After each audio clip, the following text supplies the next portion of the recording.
मित्रों, प्रलय का अर्थ होता है संसार का अपने मूल कारण प्रकृति में सर्वथा लीन हो जाना। प्रकृति का ब्रह्मा में लय लीन हो जाना ही प्रलय है। यह संपूर्ण ब्रह्मांड ही प्रकृति कही गई है, इसे ही शक्ति कहते हैं। हिंदू शास्त्रों में मूल रूप से प्रलय के 4 प्रकार बताए गए। पहला, किसी भी धरती पर से जीवन का समाप्त हो जाना। दूसरा, धरती का नष्ट होकर भस्म बन जाना। तीसरा, सूर्य सहित ग्रह नक्षत्रों का नष्ट होकर भस्मीभूत हो जाना। और चौथा, भस्म का ब्रह्मा में लीन हो जाना, अर्थात फिर भस्म भी नहीं रहे, पुनः शून्यावस्था में हो जाना। इस विनाश लीला को नित्य, आत्यंतिक, नैमित्तिक और प्राकृत प्रलय में बांटा गया है।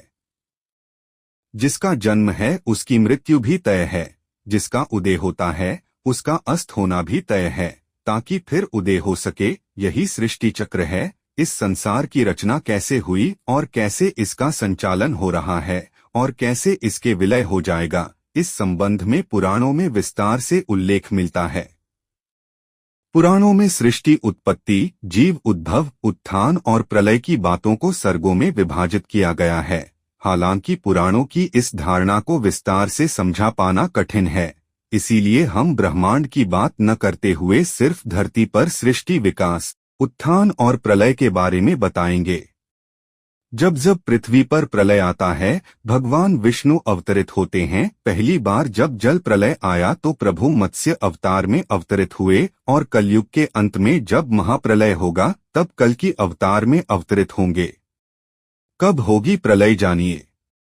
कलयुग के अंत में होगी प्रलय। तब कैसा होगा माहौल। श्रीमद् भागवत के 12 स्कंध में कलयुग के धर्म के अंतर्गत श्री शुकदेवती परीक्षित जी से कहते हैं, ज्यों ज्यों घोर कलयुग आता जाएगा त्यों त्यों उत्तरोत्तर धर्म, सत्य, पवित्रता, क्षमा, दया, आयु, बल और स्मरण शक्ति का लोप होता जाएगा।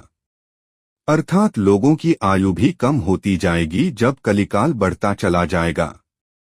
कलयुग के अंत में जिस समय कल की अवतार अवतरित होंगे उस समय मनुष्य की परम आयु केवल 20 या 30 वर्ष होगी। जिस समय कल की अवतार आएंगे चारों वर्णों के लोग शूद्रों, बोने के समान हो जाएंगे। गौएं भी बकरियों की तरह छोटी छोटी और कम दूध देने वाली हो जाएगी। वर्षा नहीं हुआ करेगी। भयंकर तूफान चला करेंगे। कलयुग के अंत में भयंकर तूफान और भूकंप ही चला करेंगे। लोग मकानों में नहीं रहेंगे, लोग गड्ढे खोदकर रहेंगे। धरती का 3 हाथ अंश अर्थात लगभग 4.5 फुट नीचे तक धरती का उपजाऊ अंश नष्ट हो जाएगा। भूकंप आया करेंगे। कलयुग का अंत होते होते मनुष्यों का स्वभाव गधों जैसा हो जाएगा। लोग प्रायः गृहस्थी का भार ढोने वाले और विषी हो जाएंगे। ऐसी स्थिति में धर्म की रक्षा करने के लिए सद्गुण स्वीकार करके स्वयं भगवान अवतार ग्रहण करेंगे। सूक्ष्मवेद अनुसार राजा हरिश्चंद्र जी जो वर्तमान में स्वर्ग के अंदर हैं, वो ही श्री विष्णु जी की आज्ञा से कल्कि नामक अवतार धारण कर आवेंगे। वे विष्णु लोक में विराजमान है, जहां वे अपने पुण्यों का फल भोग रहे हैं। ऐसा होगा प्रलय का नजारा। पहली भविष्यवाणी।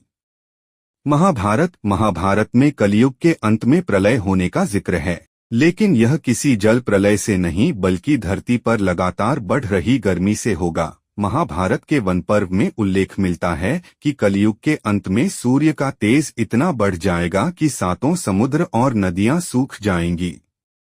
संवर्तक नाम की अग्नि धरती को पाताल तक भस्म कर देगी। वर्षा पूरी तरह बंद हो जाएगी, सब कुछ जल जाएगा। इसके बाद फिर 12 वर्षों तक लगातार बारिश होगी, जिससे सारी धरती जलमग्न हो जाएगी। जल में फिर से जीव उत्पत्ति की शुरुआत होगी। प्रलय की तीसरी भविष्यवाणी। महाविनाश कब होगा जानिए। श्रीमद् भागवत के अनुसार ऐसा माना जाता है कि 2 कल्पों के बाद सृष्टि का अंत होता है। हर कल्प में एक अर्ध प्रलय होती है।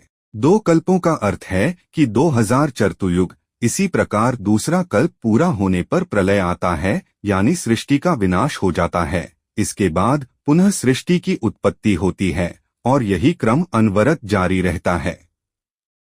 क्या है कल्प? मनुष्य का 1 मास पितरों का 1 दिन रात, मनुष्य का 1 वर्ष, देवता का 1 दिन रात, मनुष्य के 30 वर्ष, देवता का 1 मास, मनुष्य के 360 वर्ष, देवता का 1 वर्ष, दिव्य वर्ष, मनुष्य के 4,32,000 वर्ष, देवताओं के 1,200 दिव्य वर्ष अर्थात 1 कलियुग, मनुष्य के 8,64,000 वर्ष, देवताओं के 2,400 दिव्य वर्ष अर्थात 1 द्वापर युग, मनुष्य के 12,96,000 वर्ष, देवताओं के 3,600 दिव्य वर्ष अर्थात 1 त्रेता युग, मनुष्य के 17,28,000 वर्ष अर्थात देवताओं के 4,800 दिव्य वर्ष अर्थात 1 सतयुग। इस सब का कुल योग मानव के 43,20,000 वर्ष अर्थात 12,000 दिव्य वर्ष अर्थात 1 महायुग या 1 चतुर्युगी चक्र। इसी प्रकार 71 युगों का एक मनवंतर होता है, जिसका मान 30,67,20,000 मानव वर्ष होता है। प्रत्येक मनवंतर के अंत में सतयुग के बराबर अर्थात 17,28,000 वर्ष की संध्या होती है। एक मनवंतर के मान 30,67,20,000 वर्ष में संध्या के मान 7,28,000 वर्ष के योग करने पर 30,84,48,000 मानव वर्ष होते हैं, जो संधि सहित एक मनवंतर के मानव वर्ष है। अर्थात संधियुक्त एक मनवंतर में 30,84,48,000 वर्ष होते हैं। ऐसे ही जब 14 मनवंतर व्यतीय होते हैं तब एक कल्प पूरा होता है। यही एक कल्प ब्रह्मा जी के 1 दिन के बराबर होता है। दिन और रात मिलकर 2 कल्प होते हैं। धरती का क्रम, विकास और विनाश का काल। 1. गर्भकाल। करोड़ों वर्ष पूर्व संपूर्ण धरती जल में डूबी हुई थी। जल में ही तरह तरह की वनस्पतियों का जन्म हुआ और फिर वनस्पतियों की तरह ही एक कोशीय बिंदु रूप जीवों की उत्पत्ति हुई, जो न नर थे और न मादा। 2. शैशव काल। फिर संपूर्ण धरती जब जल में डूबी हुई थी तब जल के भीतर अम्दिज, अंडज, जरायुज, सरीसृप, रेंगने वाले, केवल मुख और वायु युक्त जीवों की उत्पत्ति हुई।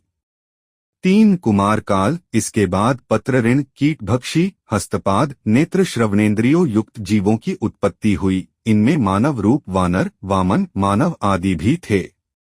4. किशोर काल। इसके बाद भ्रमणशील, आखेटक, वन्य संपदाभक्षी, गुहावासी, जिज्ञासु, अल्पबुद्धि प्राणियों का विकास हुआ।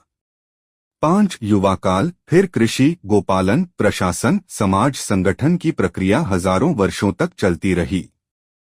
6. प्रौढ़ काल। वर्तमान में प्रौढ़ावस्था का काल चल रहा है, जो लगभग विक्रम संवत 2042 पूर्व शुरू हुआ माना जाता है। इस काल में अतिविलासी, क्रूर, चरित्रहीन, लोलुप, यंत्राधीन प्राणी धरती का नाश करने में लगे हैं। 7. वृद्ध काल। माना जाता है कि इसके बाद आगे तक साधन भ्रष्ट, त्रस्त, निराश, निरुजमी, दुखी जीव रहेंगे। इनकी आयु बहुत कम होगी। 8. जीर्ण काल। फिर इसके आगे अन्न, जल, वायु, ताप सबका अभाव क्षीण होगा और धरती पर जीवों के विनाश की लीला होगी। 9. उपराम काल। इसके बाद करोड़ों वर्षों आगे तक ऋतु अनियमित, सूर्य, चंद्र, मेघ सभी विलुप्त हो जाएंगे, भूमि ज्वालामयी हो जाएगी, अकाल, प्रकृति प्रकोप के बाद ब्रह्मांड में आत्यंतिक प्रलय होगा।